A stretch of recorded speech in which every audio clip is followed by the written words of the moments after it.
Hi everyone, today I'm going to talk about introvert and extrovert, and this is an interesting one because I feel like people get into arguments about this and they almost put being an introvert and extrovert as their label. It's their whole persona. I don't have to define what an introvert and extrovert is because I'm sure you already know. Extroverts, they love talking. Introverts, they love not talking, and that's how you define them. Joking. But there's a quite common misconception that people are either one or the other. So you're either introvert or you are extrovert. And I think that's because we like to box things. So we like to categorize things, like to put everything into boxes. So for example, if you're introverted, you go in one box, you don't leave the box. If you're extroverted, you're in another box. And the two will never sort of collide. But then you've got the whole concept of ambivert. So ambivert is a good blend of the two. So it's almost like a different blend of coffees. In reality, you can have a more extroverted person that is introverted in nature. And you could have someone that appears quite quiet, but they're actually extroverted in nature. So it's a unique blend. Yeah, so I don't actually drink coffee. So I don't really know what I'm talking about when I'm talking about coffee blends. Bro, what are you talking about, man? But anyway, this leads us quite well on to the personality test. And remember that when this came out, it was such a rage, the MBTI, and it was everyone's favourite question on the dating apps. When you talk to someone, it would be like, "Hi, my name is..." What's your MBTI? What's your MBTI? Is it really helpful? I think a lot of people do their MBTI thinking that it really helps them find themselves. It really helps identify what sort of person they are. And they spend a lot of time pouring a lot of effort into it, take time thinking about each question, really getting into the nitty gritty, spend half an hour, 40 minutes doing the test. They look at the result, they're like, "Oh, I am so-and-so." And then that's it. They never really think about it, and then they go on with their day. But since everyone's asking, what's my MBTI? IJKL. I think MBTI is something that can change quite easily. You may have done the test about a year ago, but you might have changed now. And is it useful? Well, I guess it's somewhat useful in working out what type of person you are, but then I feel like some of it is subject to confirmation bias because you have some presumptions about even yourself. And then as soon as you see any sort of material that sort of confirms that assumption, you go, "Oh, yes, this is right, this is good." Anyway, that's another topic in itself. Back to introverts and extroverts. I think both definitely have advantages and obviously disadvantages. A degree of extroversion is definitely needed because you have to speak to people in your daily life, whether you like it or not. And when you're making friends, you start off by speaking. It improves your social life when there's a degree of extroversion as well. And not just in your friendship life, working in terms of building relationships, networking is super, super important.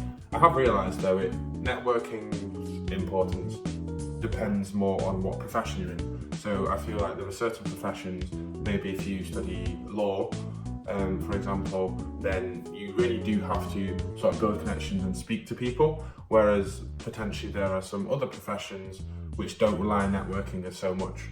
So maybe those professions may be a bit more suited towards an introvert. But you still need to have some extroverted qualities, maybe like speaking in public, because quite often in your career you will have to deliver a presentation, or even one day you might have to do a best man speech, for example. Now, performing in public, that's a good skill to have. I mean, I don't know how often you might be busking down in the street, but sometimes you might have to yell your mate's name from across the street. So that requires a bit of confidence. And then on the other hand, you have introversion. Introverts are often dismissed and overlooked because they're quite quiet, I guess. They sort of keep their thoughts to themselves. But introverts sometimes have some very good ideas. Where would you need introverts? Well, I guess shower thoughts. A lot of the times you think some really deep things when you're in the shower, and it's really useful if you prefer depth over breadth, because Introverts, I feel, have a very good knack for problem solving. They can really think about the details of problem solving rather than you saying the first thing that comes to their mind. Introverts are quite independent as well. They work very well on sort of solo tasks, and they don't need that constant need for external validation or attention. I mean external input. And then I think finally one good thing that introverts do very well is the listening part. Who knew that if you actually pay attention and listen to someone, that people have some really good insights. You speak to a lot of people throughout your day, and every day you're exposed to tons and tons of information, and 90% of it is just pure waffle. It's a complete waste of time. Yeah, I mean, fair enough. But there could be that 1% or that 10% of information that is super, super helpful, and that makes the whole conversation worthwhile. I've had conversations with people where it's been sort of like a whole hour, and 58 minutes of it is just pure waffle, and you really think, what am I doing here? But then there's like the last 2 minutes, or there's somewhere in between, there's 2 minutes of goodness, and you're like, okay, this was worth it.